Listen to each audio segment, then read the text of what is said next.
petite seconde que je lance l'enregistrement vidéo.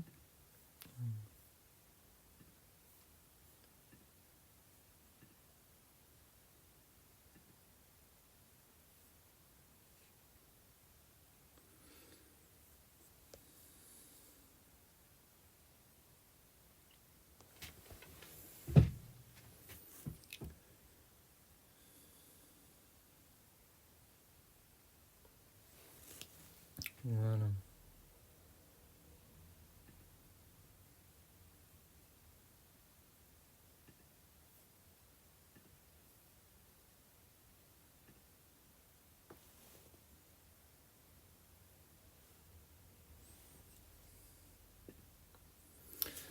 Voilà, on va dire la prière.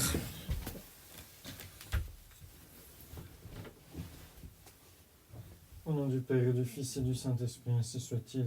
Venez, Esprit Saint, remplissez les cœurs de vos fidèles et allumez en eux le feu de votre amour. Envoyez votre Esprit, Seigneur, et il se fera une création nouvelle, et vous renouvellerez la face de la terre. Prions, ô Dieu, qui avez instruit les cœurs de vos fidèles par la lumière du Saint-Esprit. Donnez-nous par ce même Esprit de comprendre et d'aimer ce qui est bien, et de jouir sans cesse de ces divines consolations, par le même Jésus-Christ notre Seigneur. Ainsi soit-il. Notre-Dame de la Sagesse, priez pour nous. Saint Joseph, priez pour nous. Saint Thomas d'Aquin, priez pour nous. Nos saints anges gardiens, veillez sur nous. Au nom du Père et du Fils et du Saint-Esprit, ainsi soit-il.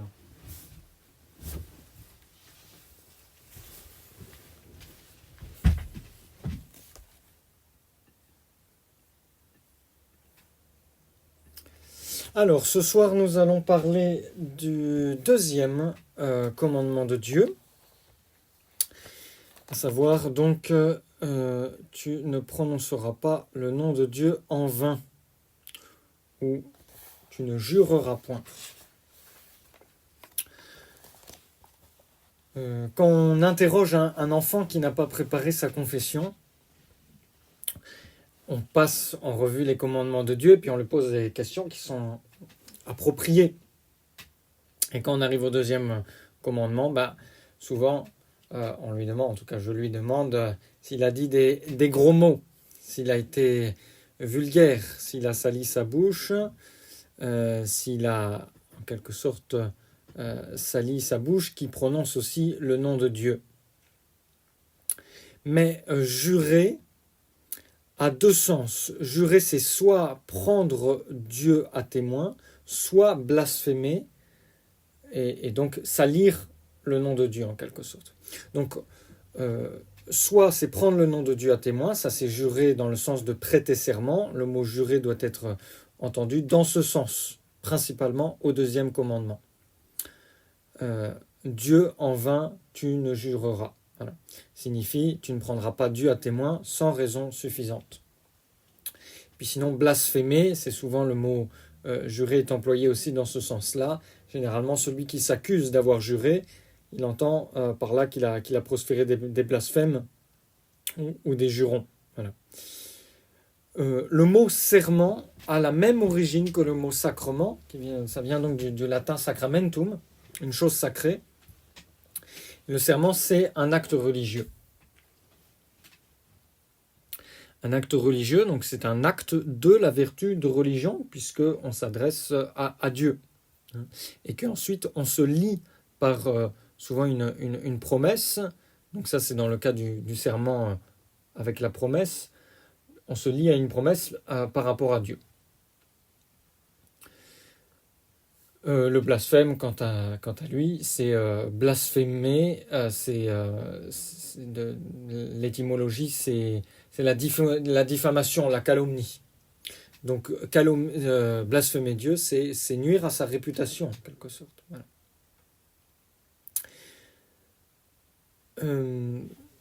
Le deuxième commandement est une suite, une conséquence directe du premier commandement. C'est un petit peu comme dans les invocations du salut du Saint-Sacrement. On dit Dieu soit béni, béni soit son saint nom. Voilà, quand on parle de Dieu, tu aimeras le Seigneur ton Dieu, tu n'auras pas d'autre Dieu que lui. Ensuite, tu respecteras le nom de Dieu. Et c'est pour ça qu'au salut du Saint-Sacrement, On dit Dieu soit béni, et ensuite béni soit son saint nom. Donc c'est toujours du culte de Dieu dont il est question, parce qu'il nous est défendu de prendre en vain le nom de Dieu.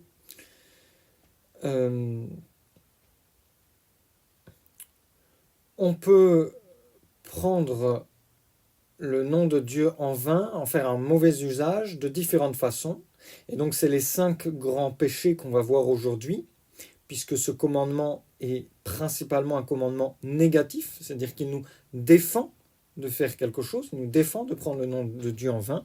Et ces 5 choses, ce sont le jurement ou serment fait en dehors des conditions requises, ce qu'on appelle la tentation de Dieu, on verra ce que c'est, ensuite le blasphème,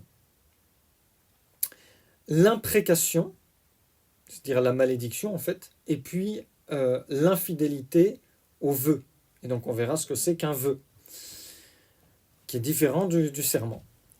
Le serment, alors pour bien clarifier les choses, d'abord l'Ancien Testament, dans l'Ancien Testament, il était défendu de faire des faux serments. Et ensuite notre Seigneur nous dit, si vous vous souvenez, notre Seigneur dit aux apôtres, je vais vous redonner la citation exacte, vous avez entendu qu'il a été dit aux anciens, tu ne parjureras pas, et moi je vous dis de ne jurer en aucune façon. Voilà. Et saint Thomas dit, et la raison en est qu'il n'y a rien en quoi nous soyons plus fragiles qu'en la langue, car, comme le dit saint Jacques, personne n'a pu la dompter, c'est pourquoi l'homme est exposé à jurer pour une chose de peu d'importance, mais le Seigneur nous dit que votre langage soit oui, oui, ou non, non, et moi je vous dis de ne pas jurer du tout. Ou alors un autre passage, il dit que votre langage soit oui, oui, non, non, tout le reste vient du mauvais, tout le reste vient du démon.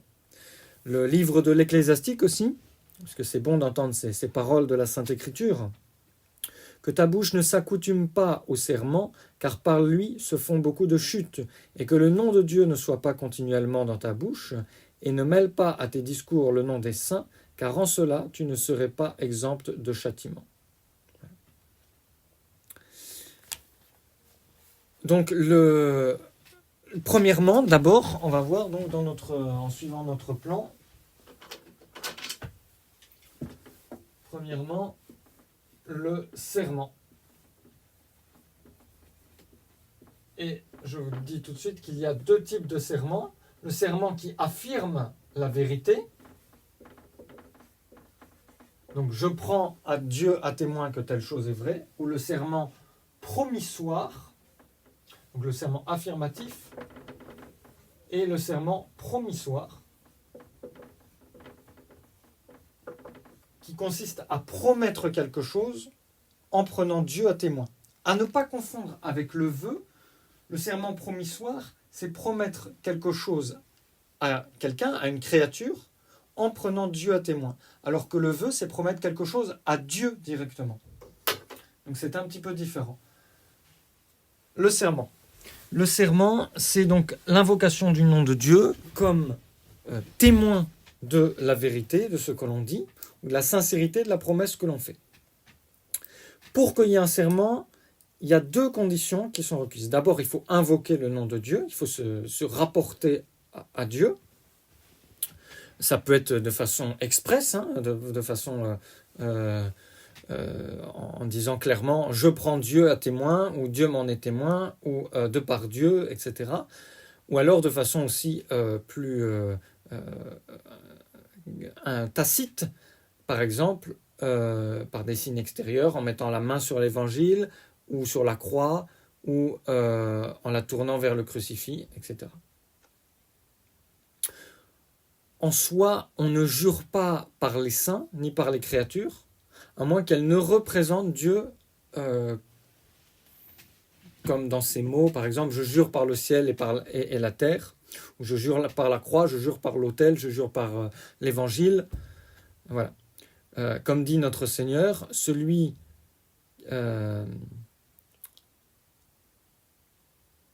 qui jure par le ciel, jure par le trône de Dieu et par celui qui est assis.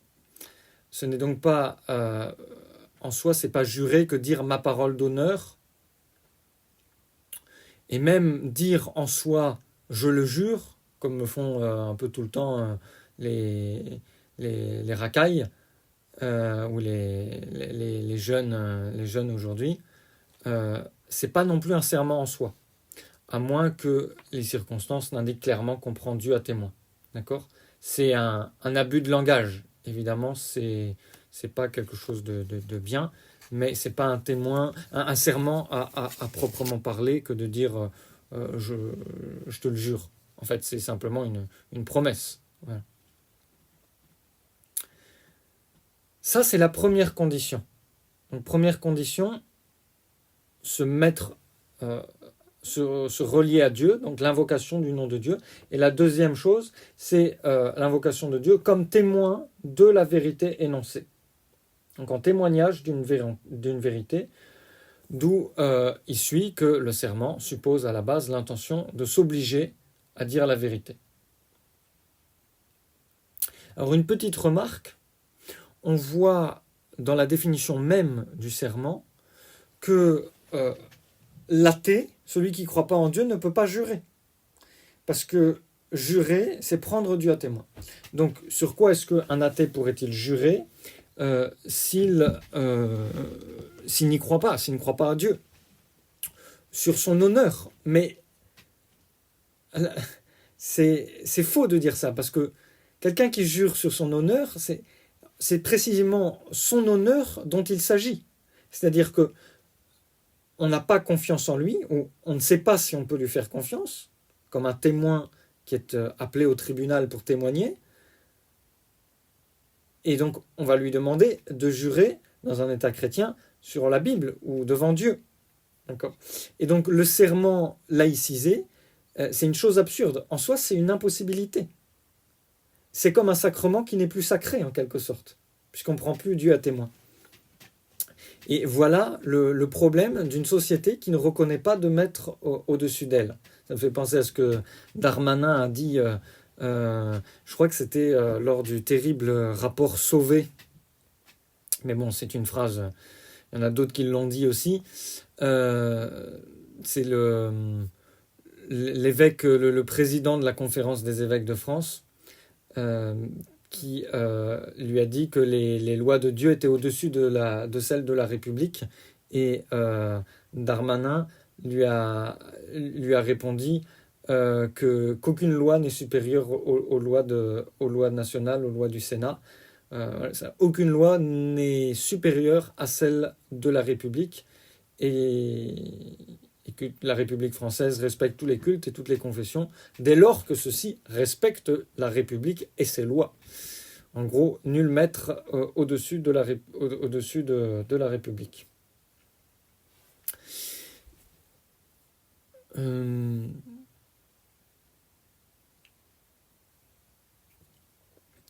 Le serment peut être fait de façon simple, il peut aussi être fait de façon solennelle.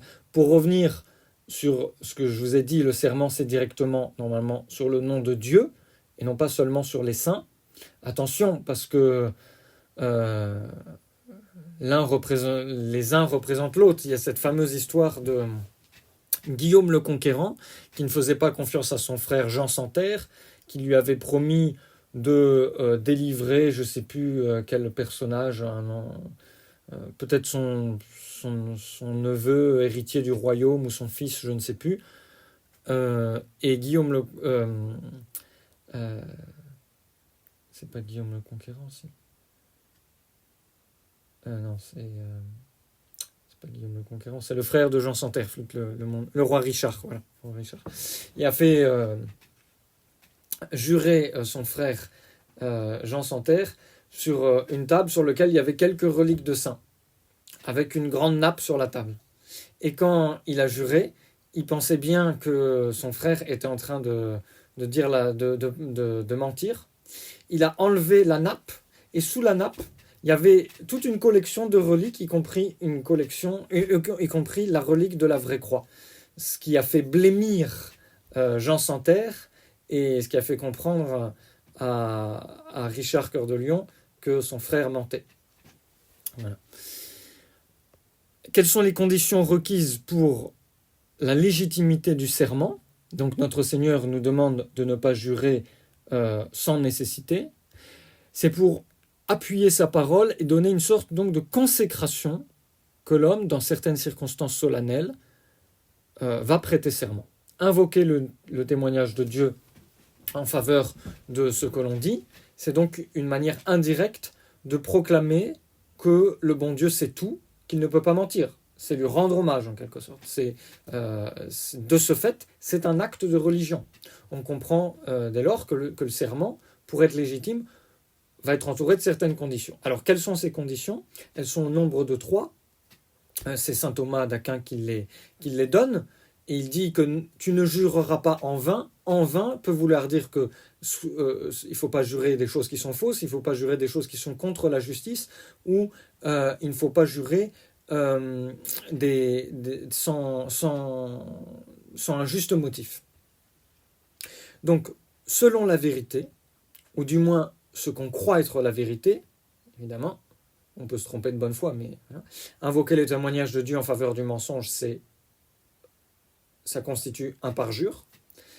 Selon la justice, c'est-à-dire pour s'engager à faire une chose juste, honnête.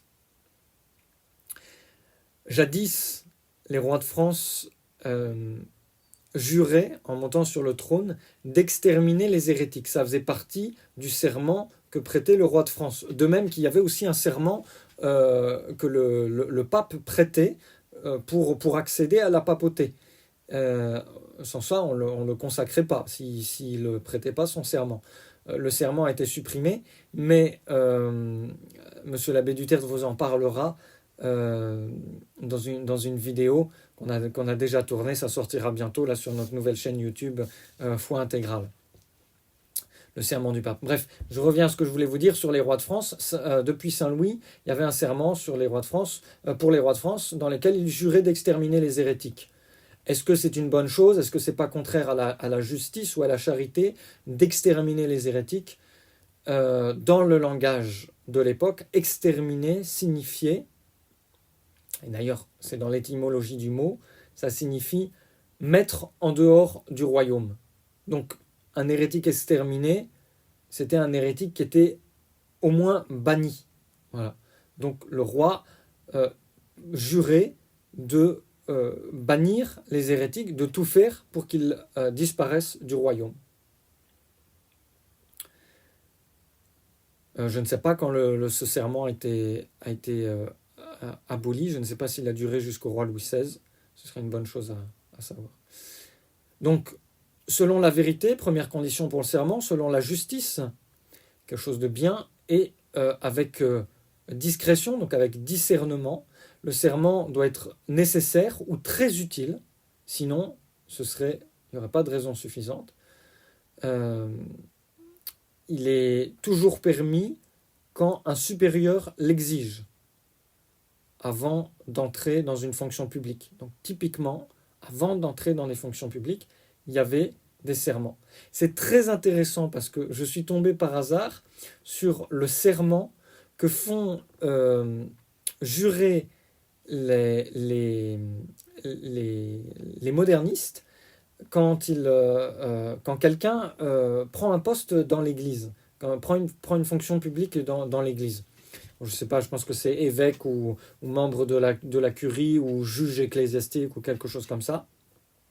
Eh bien, dedans, il y a l'obligation de se soumettre non seulement au magistère extraordinaire du pape, ou de celui qu'il considère comme le pape, mais également de se soumettre en conscience, à tout le magistère authentique, c'est-à-dire à tout ce que enseigne le pape en tant que pape, même si c'est réformable après. Donc même si ce n'est pas ce qu'on appelle véritablement infaillible, il faut quand même écouter le pape et le suivre.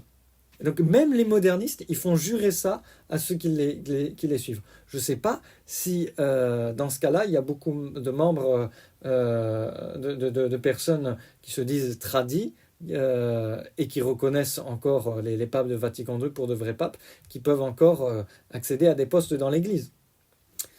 Voilà. Mais ça, c'est tout à fait, ça c'est quelque chose de totalement traditionnel qu'ils ont gardé. Mais c'est intéressant qu'ils emploient encore le mot du magistère authentique, même si c'est réformable. Alors, quelle est la gravité de celui qui ne tient pas son serment? Le serment est fait pour affirmer une chose vraie, évidemment. Donc, si on affirme une chose fausse, ou que l'on croit fausse, on se parjure et on commet évidemment un péché grave, un péché mortel, de par sa nature. Puisque c'est vouloir faire de Dieu le complice d'un mensonge. Ou d'une injustice, si c'est un serment promissoire, c'est-à-dire si on promet quelque chose en prenant Dieu à témoin. Si c'est un serment frivole, c'est-à-dire un serment inutile, dans ce cas, en soi, c'est un péché véniel. S'il y a un manque de respect grave envers Dieu, ça va être un péché mortel. En fait, il est important de distinguer, on voit ça en théologie morale, les péchés qui sont graves. Alors, vous avez les péchés graves et les péchés véniels. Distinction qu'on n'apprend pas chez les modernistes, mais avec lequel je pense que vous êtes familiers quand même. Les péchés graves, vous avez deux sortes de péchés graves. Les péchés graves qui sont mortels, donc qui sont graves par leur nature même.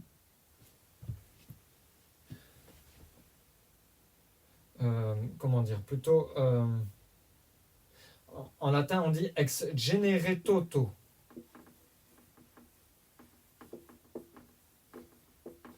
Ce sont des péchés graves qui n'admettent pas d'exception.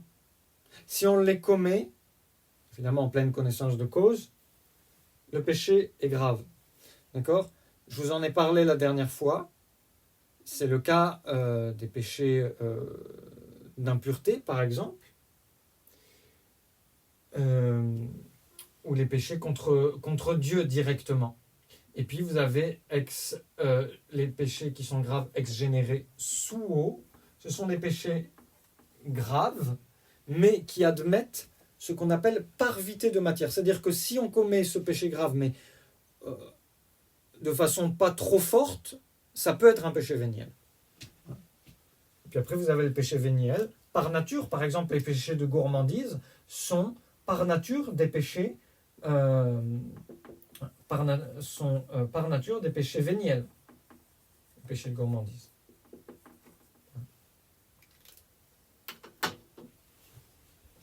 J'ai pas d'exemple qui me viennent en tête pour les péchés graves ex genere suo, ça me reviendra peut-être. Voilà la gravité du serment. Donc, grave pour si on se parjure, et véniel si si on fait un serment inutile. Un exemple dans l'Écriture sainte, c'est le serment de ceux qui accusent notre Seigneur Jésus-Christ, des faux témoins qui accusent notre Seigneur Jésus-Christ, soit devant le grand prêtre, puis après devant Pilate. Un petit mot sur le serment promissoire. Donc, je vous ai dit, il y a deux types de serments. Serment affirmatif, celui qu'on affirme une vérité en prenant Dieu à témoin, et le serment promissoire, on fait une promesse à quelqu'un en prenant Dieu à témoin. Exemple de serment promissoire, celui qu'a fait Hérode, qui a promis par serment à la fille d'Hérodiade, donc à sa nièce, de lui donner tout ce qu'elle désirait en récompense de la danse qu'elle avait fait devant lui lors d'un festin. C'est alors que la fille d'Hérodiade a demandé à sa mère qu'est-ce qu'il fallait qu'elle demande, et sa mère lui a demandé, qui était donc la Hérodiade, qui était la femme du frère d'Hérode, et qui couchait avec Hérode, qui était avec Hérode, et Saint Jean-Baptiste reprochait cela à Hérode, et donc Hérodiade a dit à sa fille, demande la tête de Saint Jean-Baptiste sur un plateau. C'est ce qui s'est passé, et Hérode, pour pas avoir honte devant ses convives, en reprenant sa parole, ce qu'il aurait dû faire évidemment dans ces cas-là, puisque ça ne s'appliquait pas, c'est pas quelque chose qu'il pouvait faire, c'est pas un serment qu'il pouvait tenir. Il a fait couper la tête à Saint Jean-Baptiste, et on a apporté la tête à la fille d'Hérodiade qu'il a donnée à sa mère. En châtiment, Dieu a fait en sorte qu'ils sont morts noyés et que Hérodiade est tombée dans le Rhône un jour d'hiver et que la glace s'est refermée sur sa tête et l'a décapité. Voilà les punitions de Dieu. Dieu punit le faux serment parfois de façon instantanée. Un jour, il y a en Allemagne, il y a quelqu'un qui devait de l'argent à quelqu'un, qui a promis qui a prêté serment devant la cour qu'il n'avait pas l'argent. En fait, ce qu'il avait fait, c'est qu'il avait caché son argent dans sa canne, qui était creuse, et au moment de prêter serment, il a donné sa canne à son avocat, et il a prêté serment en disant « Je n'ai pas l'argent, je ne peux pas rembourser la personne à qui je dois de l'argent. » Ensuite, il est sorti du tribunal, et dans l'escalier, avec sa canne, qu'il avait repris bien sûr, il est tombé, il s'est cassé la jambe, et sa canne s'est cassée, et l'argent est tombé devant tout le monde, et il a été châtié par Dieu ainsi, et puis ensuite il a été châtié par le tribunal, évidemment, puisqu'il venait de faire un faux témoignage devant la cour. Voilà, mais le bon Dieu n'attend pas forcément l'autre vie pour châtier les faux serments. Ça fait partie des péchés qui sont graves, très graves. Alors, le serment promissoire, je vous ai dit, ce n'est pas la même chose que le vœu. Si vous parlez à Dieu, vous n'avez pas besoin de le prendre à témoin, mais si vous parlez à une autre personne, vous pouvez le prendre à témoin. Ça entraîne une double obligation. Une obligation de fidélité à sa promesse et une obligation de religieux parce que on a pris Dieu à témoin. Un serment qui va être extorqué par la violence ou par une crainte grave est valide. C'est-à-dire quelqu'un qui est menacé sous la menace, même d'un pistolet par exemple, eh bien, s'il prête serment, ce serment est valide. Mais son supérieur ecclésiastique peut l'en relever. D'accord ? Il y a des cas où l'obligation va cesser d'obliger, évidemment. Par exemple, s'il y a une erreur sur l'objet du serment. Par exemple, si je promets avec serment à un de mes amis de lui donner un objet. Je vais prendre un exemple concret pour mieux vous faire comprendre.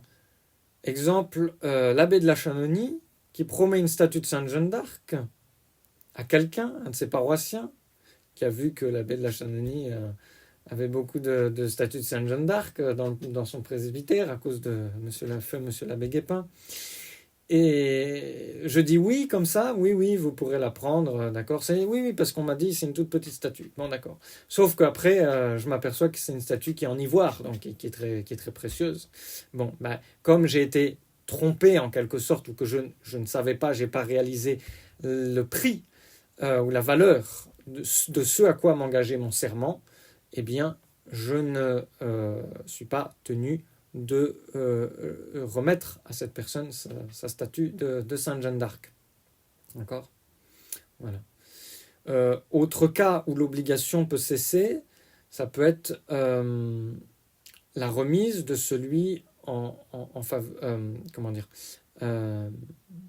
Si vous donnez une somme d'argent à quelqu'un et que celui-ci renonce à ses droits, vous n'êtes plus tenu à lui donner. Et s'il vient réclamer des années après, il a renoncé à ses droits déjà, c'est fini. Ou alors,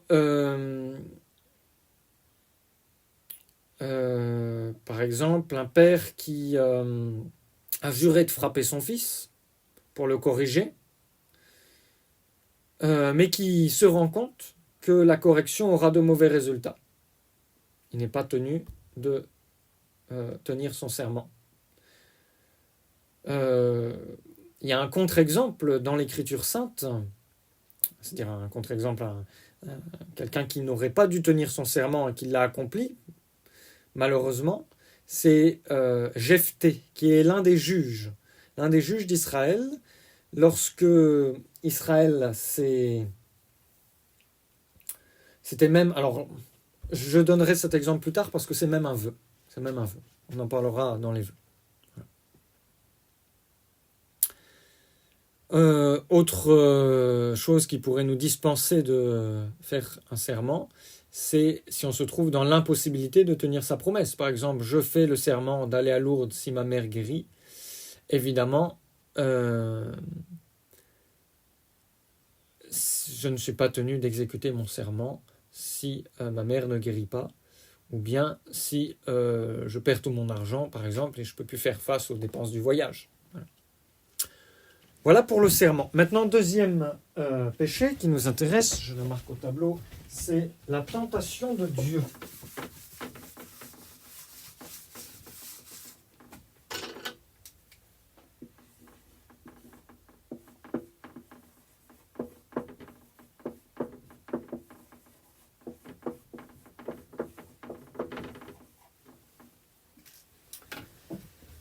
La tentation de Dieu, c'est mettre Dieu à l'épreuve, c'est dire ou faire une chose qui le provoque à manifester l'un de ses attributs. C'est un peu comme si on disait au bon Dieu, montre-nous que t'es le plus fort. Voilà. Le bon Dieu, on n'a pas le droit de faire ça, évidemment. C'est souvent, ça se manifeste souvent de façon implicite, c'est-à-dire que sans intention expresse de tenter Dieu, on agit comme si on le tentait. Par exemple, un malade qui va attendre de Dieu sa guérison sans user des remèdes de la médecine. Il tente Dieu. C'est pour ça que même les saints se soumettaient patiemment aux remèdes qui leur étaient donnés. Ce fut le cas de Sainte Thérèse de Lisieux, mais elle savait qu'elle ne guérirait pas. Ce fut le cas de Saint François de Sales. Ce fut le cas du père Champagnat, je crois, fondateur des Maristes, etc. Ou alors, autre exemple, peut-être quelqu'un qui s'exposerait au péril sans nécessité, en comptant sur la protection divine. Un prédicateur, un prêtre qui se mettrait à annoncer un miracle pour frapper son auditoire.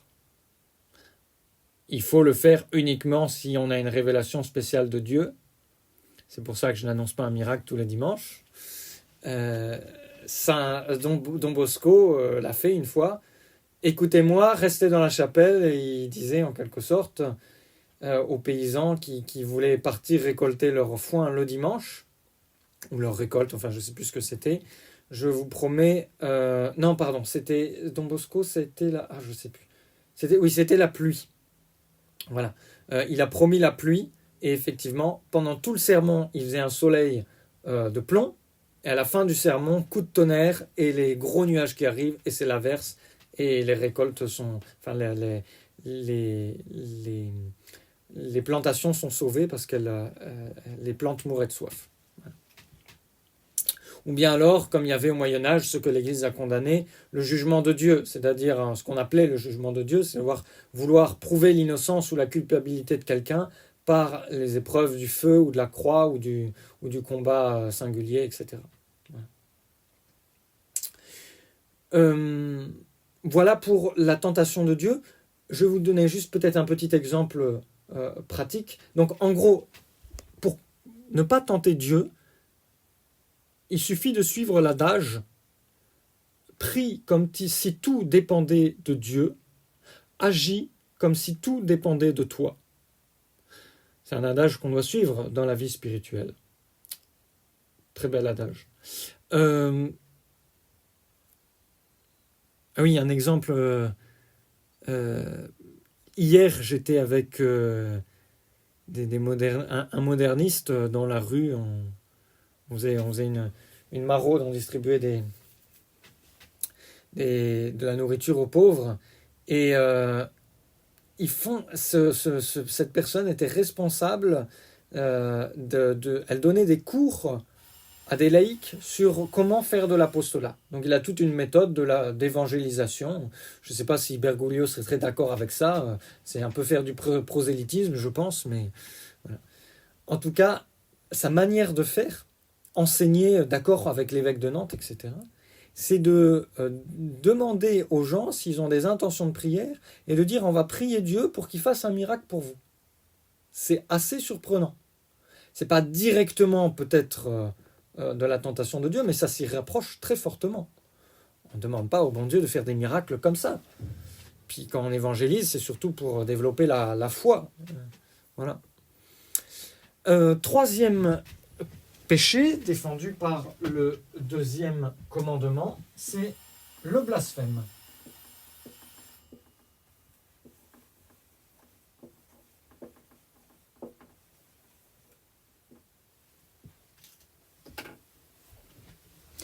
Le blasphème, c'est une injure adressée à Dieu, à tout ce qui peut être considéré comme appartenant à Dieu, les saints, la religion, etc. Bon, je vais aller assez rapidement. Je vais aller à l'essentiel. Quand on emploie le nom de Dieu en vain, par exemple, quand on dit sacré, excusez-moi, je le dis pour que ce soit bien clair dans vos têtes, sacré Dieu ou bon sang ou des choses comme ça, entendues dans leur sens propre, ces formules sont loin d'être injurieuses à Dieu. Ce sont des formules pieuses. Mais le mot sacré peut aussi être pris dans le sens de maudit, et dans ce cas, la formule devient blasphématoire. D'accord ?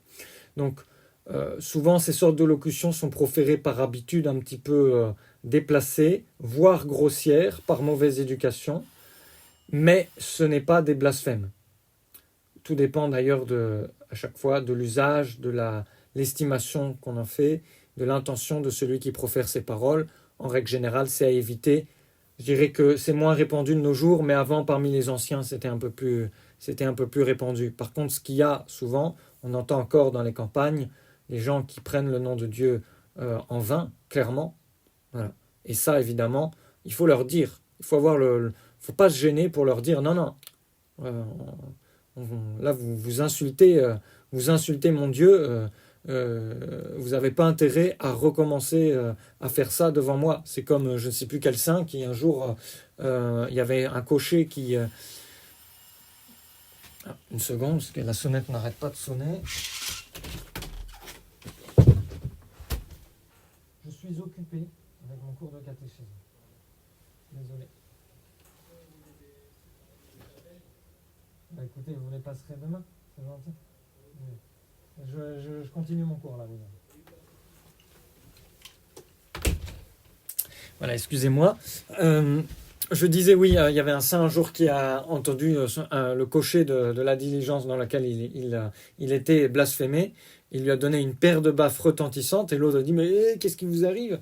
Bah vous venez d'insulter. Je crois qu'il avait blasphémé la Sainte Vierge. Vous venez d'insulter ma mère. Comment ça, votre mère ? J'ai jamais insulté votre mère, je la connais pas, votre mère.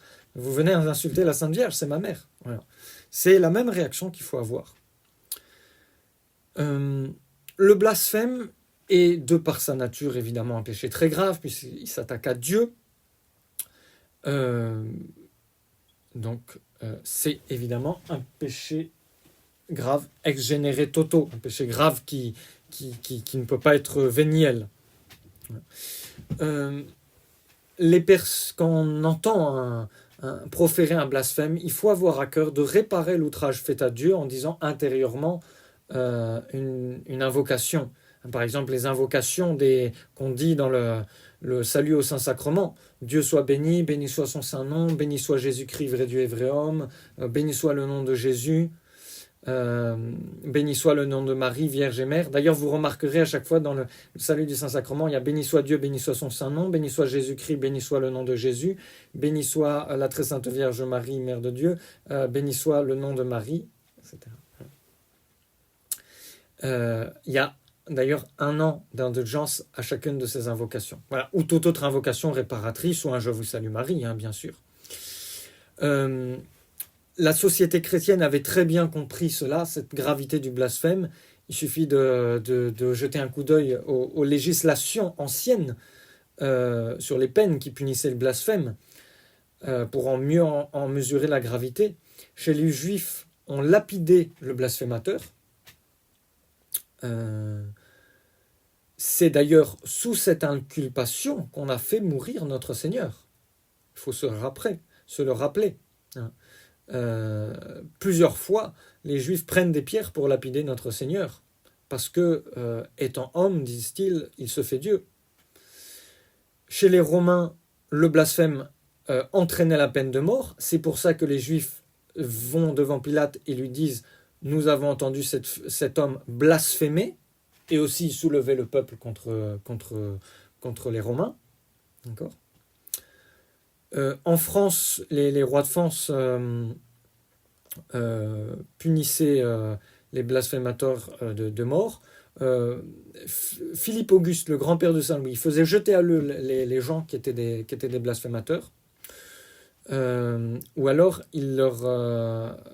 s'ils étaient nobles, il les faisait cracher tous leurs sous.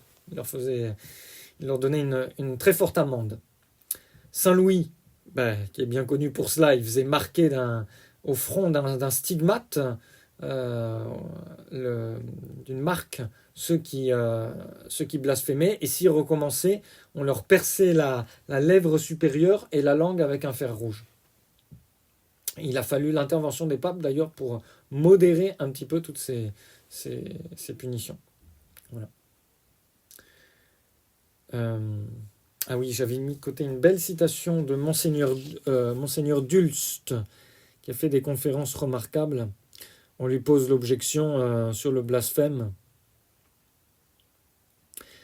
Le blasphème doit inspirer énormément d'horreur. La suppression du châtiment ne diminue pas la malice du crime et le blasphème reste toujours, ça c'est Monseigneur Dulst qui parle maintenant, le fils de la haine la plus folle, la plus aveugle, la plus gratuite, la plus haïssable, puisque c'est la haine du souverain bien, du souverain bienfaiteur.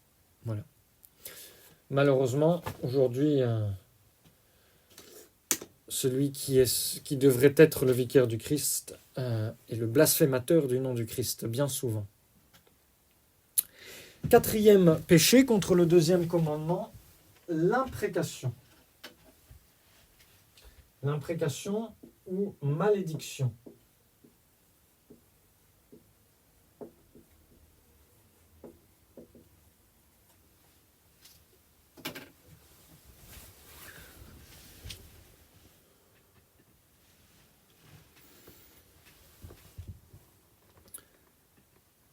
L'imprécation, c'est toute parole de haine ou de colère par laquelle on souhaite du mal à quelqu'un, on le voue au malheur.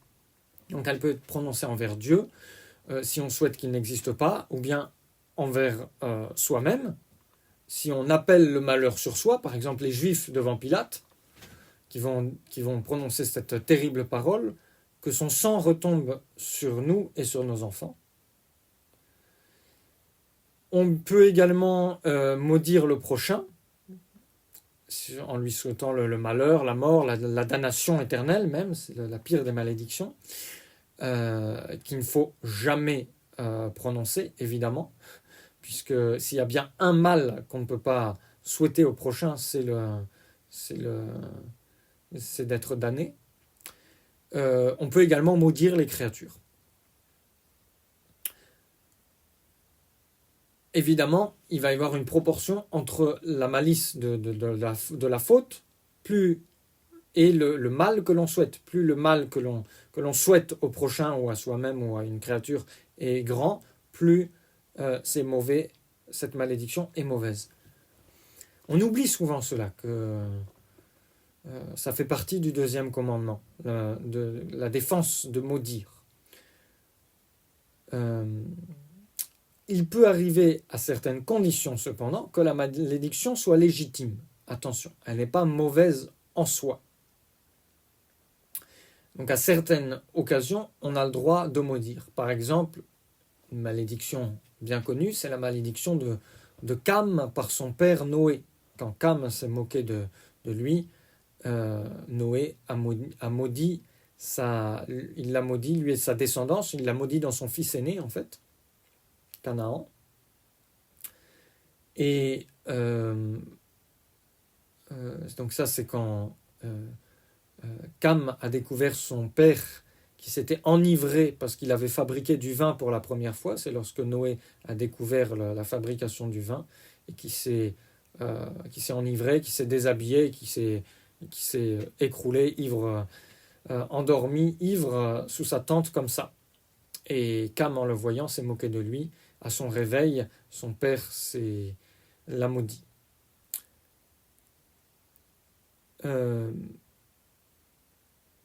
Même si on a le droit en certaines circonstances de maudire, par prudence, en règle générale, ne jamais maudire, mais laisser au bon Dieu le soin d'exercer sa justice. D'accord ? Surtout que les parents ne maudissent pas leurs enfants sur un coup de colère ou inversement. Pourtant, je peux vous dire que j'ai déjà eu affaire à ça. Des parents qui maudissent leurs enfants.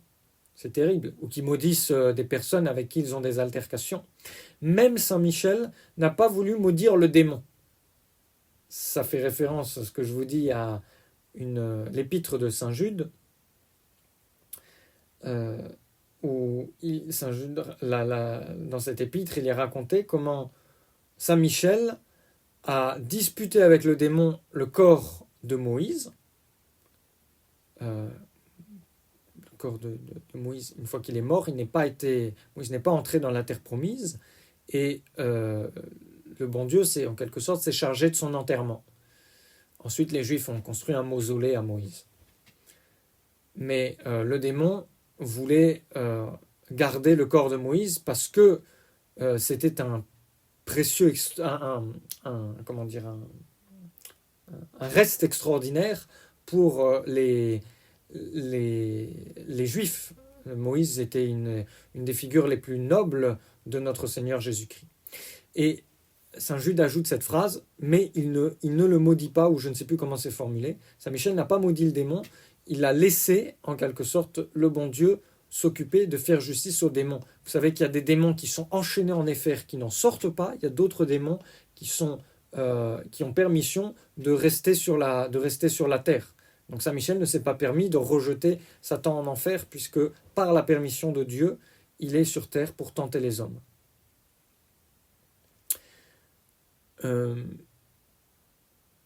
Et sainte Françoise Romaine dit que plus la fin des temps approche, plus les démons sortent de l'enfer pour tenter les hommes.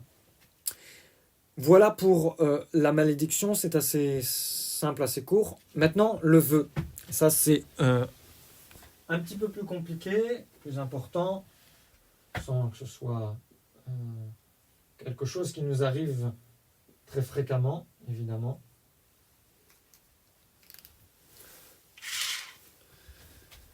Le vœu, c'est une promesse délibérée, libre, faite à Dieu, d'un bien possible et meilleur. Attention, la dernière partie de la définition est très importante. D'un bien possible et meilleur. C'est d'ailleurs l'expression du droit canon. Donc d'abord le vœu, c'est pas une simple résolution.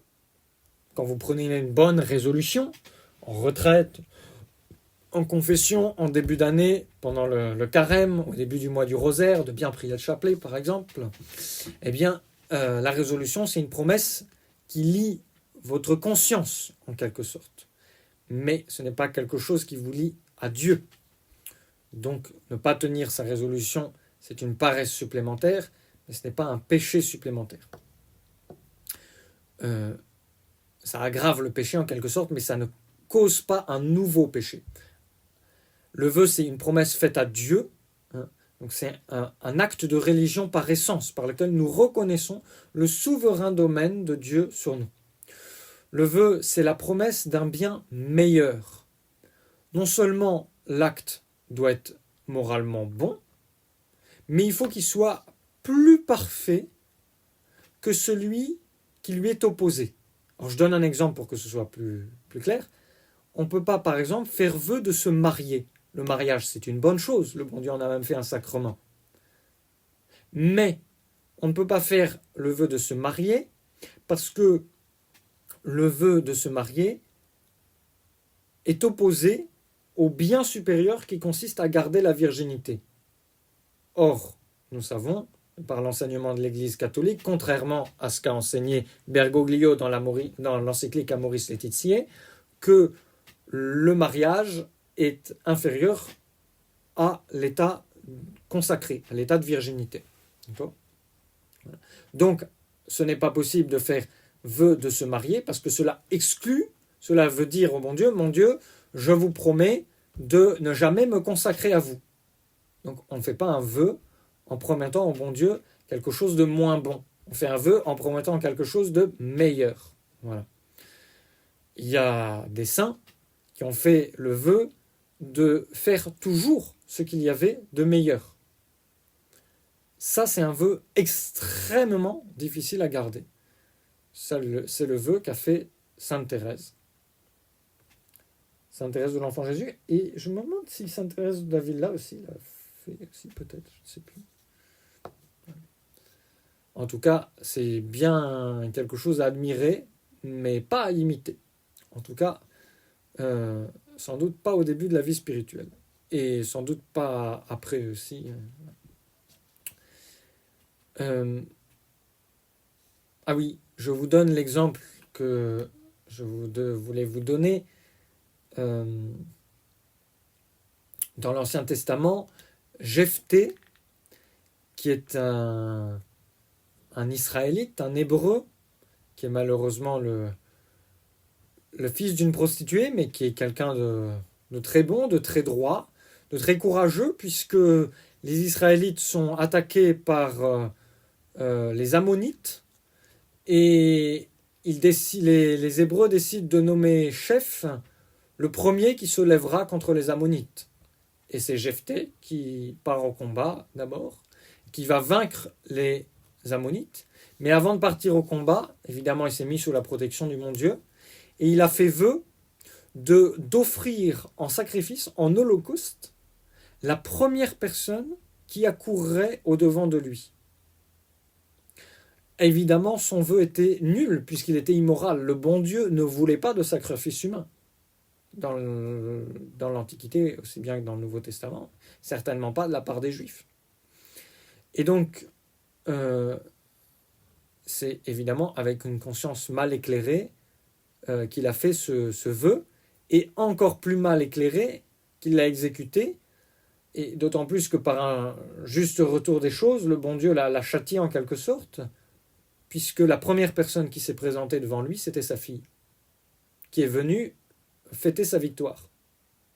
Il arrivait avec ses soldats victorieux, et c'est sa fille qui est sortie de la maison avec un tambourin pour fêter l'arrivée de son père. Il a dû l'offrir en holocauste. Enfin, il n'aurait pas dû, évidemment, il n'était pas tenu par son vœu, mais il l'a fait quand même. Voilà un vœu mauvais, imprudent, et qu'il ne fallait pas tenir. Évidemment, le vœu doit concerner quelque chose de possible à tenir. On ne peut pas faire le vœu d'éviter tous les péchés véniels. Parce que on ne pourra jamais le dire. On peut faire le vœu d'éviter tel péché déterminé. Voilà. On ne peut pas faire le vœu, une mère ou un père de famille ne peut pas faire le vœu, ne peut plus faire le vœu que son enfant entrera en religion. D'accord ? Parce que ça dépend de la libre volonté de cette personne. D'accord ? Voilà.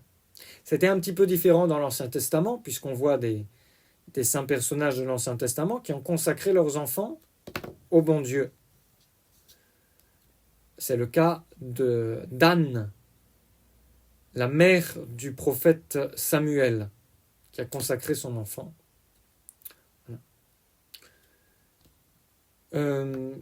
Deux conditions sont requises pour faire un vœu.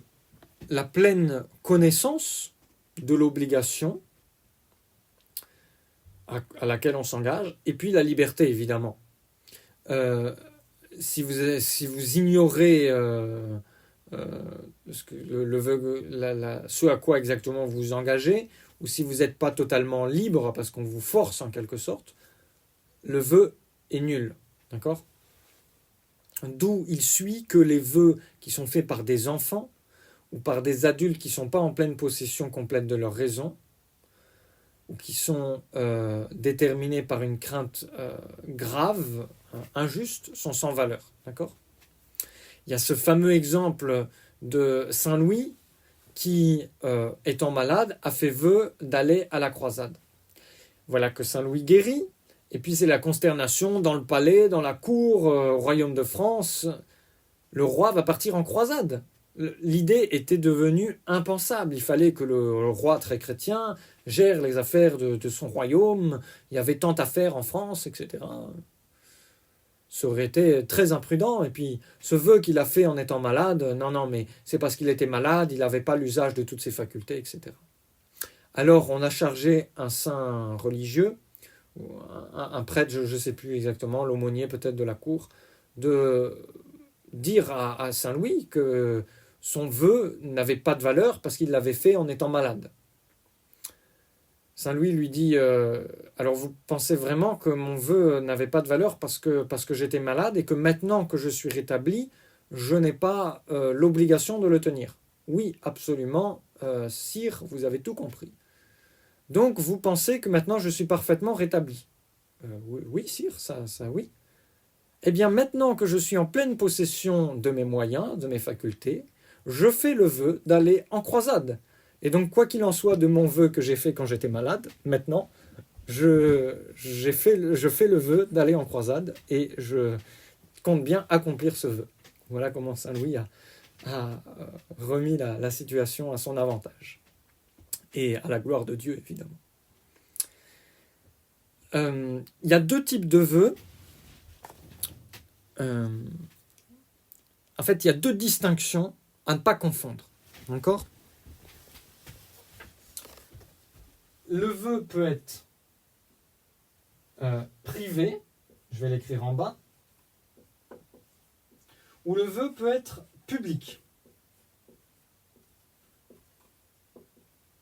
Un vœu privé, c'est quelqu'un qui fait son vœu dans son coin, peut-être même devant son directeur spirituel ou devant des amis, etc. Le vœu public, c'est un vœu qui est fait devant,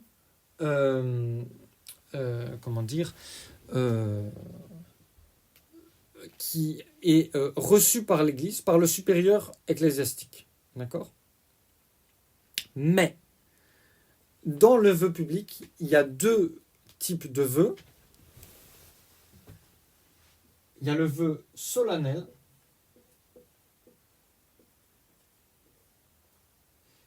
et alors là, je ne sais plus comment on dit, simplement public, le vœu simplement public. Les vœux solennels, ou le vœu solennel, c'est le vœu qui va être reconnu comme tel par l'autorité de l'Église en tant que autorité avec le pouvoir de juridiction, si vous voulez. Un vœu public, c'est quelque chose qui est fait publiquement devant l'Église, mais qui n'est pas forcément sanctionné par l'autorité de l'Église. Alors que s'il est solennel, on passe un niveau au-dessus, on entre même dans l'ordre de la légalité, il y a plutôt dans l'ordre de la juridiction, c'est-à-dire qu'il y a l'autorité de l'Église va sanctionner ce vœu solennellement, en quelque sorte, devant Dieu. D'accord ? Elle va lier solennellement la personne au bon Dieu devant toute l'Église. D'accord ? Ça, ce sont les vœux qui sont faits par les ordres religieux proprement dits. Donc les vœux solennels faits par les religieux. Alors aujourd'hui, évidemment, en l'absence d'autorité suprême, et donc en l'absence de juridiction dans l'Église, il ne peut pas y avoir de vœux solennels. Donc les religieux, les religieuses que nous connaissons de la tradition, ce ne sont pas des vœux purement privés qu'ils font, puisqu'ils le font ils le font publiquement devant tout le monde, et tout le monde est censé connaître qu'ils ont fait ce vœu-là, mais ils font des vœux publics, mais non solennels, puisqu'ils ne sont pas sanctionnés par l'autorité, la juridiction dans l'Église. D'accord ? Ça, c'est très important à comprendre, et ça a des conséquences ensuite, évidemment, sur la façon dont on traite les religieux, les religieuses, leurs vœux, ceux qui veulent, les religieux, les religieuses qui veulent sortir de leur couvent, etc. Puisque si on le fait si c'est sanctionné par l'autorité de l'Église, c'est un vœu solennel sanctionné par l'autorité de l'Église, bien évidemment, ça va être que l'autorité de l'Église elle-même qui va pouvoir libérer de ce vœu. Voilà. Alors attention, quand on fait un vœu, le vœu ne change pas la nature du péché correspondant. Qu'est-ce que ça veut dire? Si vous vous engagez à ne pas faire une chose qui en soi est un péché véniel, si vous la faites, vous commettez un péché véniel et non pas un péché mortel, même si vous avez fait un vœu. D'accord? Donc je fais le vœu de j'en sais rien, de ne pas boire entre les repas, par exemple. Le faire serait un péché véniel. Donc, si vous transgressez votre vœu, vous commettez un péché véniel, mais pas un péché mortel. D'accord? Et pareil pour le péché grave. Rapidement, ah oui, alors, un petit peu pour conclure sur les vœux, ne faites pas de vœux sans en parler à un prêtre. D'accord? Et ne faites pas de vœux de façon imprudente. Il faut vraiment savoir à quoi on s'engage. D'accord? Voilà. Il faut demander son avis à un prêtre. Mais bon, ça arrive que parfois, un jour, l'abbé Tchekadam nous racontait qu'il y avait quelqu'un qui a entendu, on est venu lui annoncer que son fils venait d'être écrasé par un tracteur. Il a fait le vœu sur le coup, c'était aux États-Unis, de ne pas boire de café de toute sa vie si son fils remarchait. Eh bien, grâce à Dieu, son fils a remarché. Et pour un Américain, c'est très dur de ne pas boire de café. Voilà. Mais il a tenu son vœu.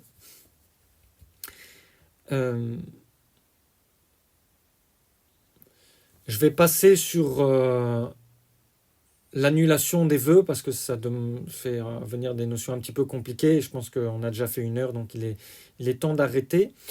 Pour conclure, je vais vous donner l'aspect positif de ce commandement, parce qu'on a parlé de beaucoup de choses qu'il ne fallait pas faire.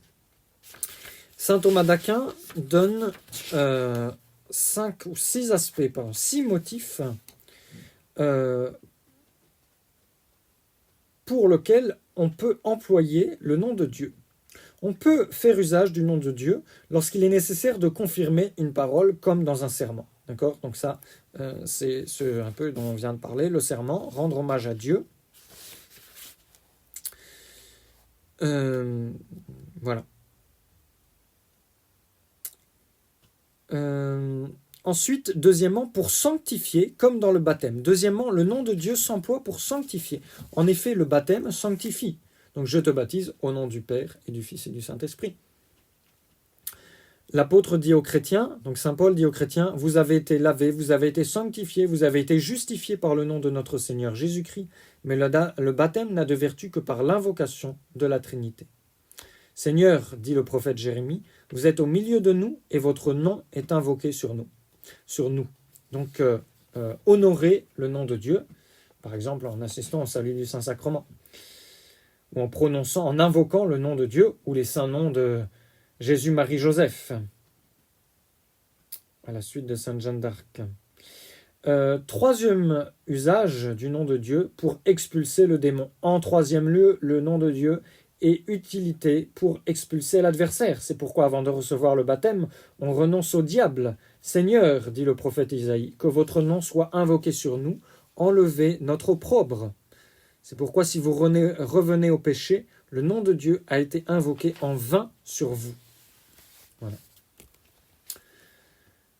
Et nous portons le nom de chrétien, qui est le dérivé du nom du Christ. Il faut s'en montrer digne. Donc vivre en bon chrétien, être fier du nom de chrétien, c'est aussi respecter de façon positive le deuxième commandement. Quatrième usage du nom de Dieu, c'est pour le louer, évidemment. Saint Paul, comment donc invoqueront-ils celui en qui ils n'ont pas cru? Quiconque invoquera le nom du Seigneur sera sauvé. Comme je vous ai déjà dit, bien, invocation jaculatoire avec le saint nom de Jésus, de Marie, de Joseph.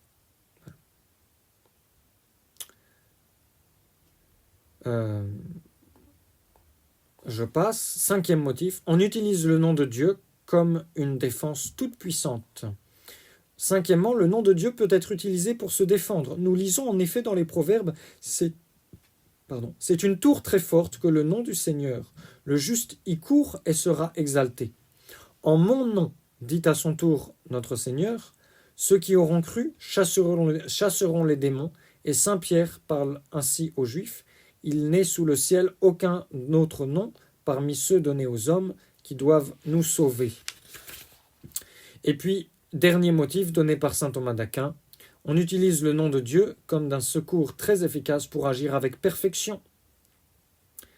Donc on invoque le nom de Dieu pour bien accomplir son travail. Quoi que vous fassiez en parole ou en œuvre, dit saint Paul, faites tout au nom du Seigneur Jésus-Christ. Notre secours, dit le psaume, est dans le nom du Seigneur. Or parfois on commence à agir sans réflexion. C'est le cas de celui qui fait un vœu sans ensuite l'accomplir, etc.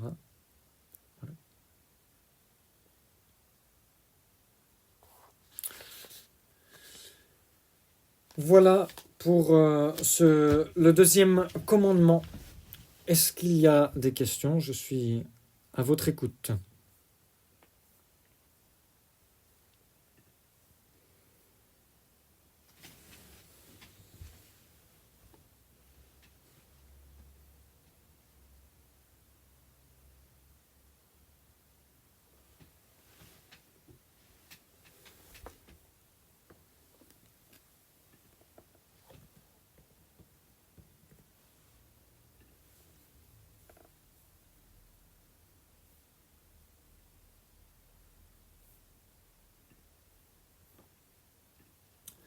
Ben écoutez, apparemment il n'y a pas de questions.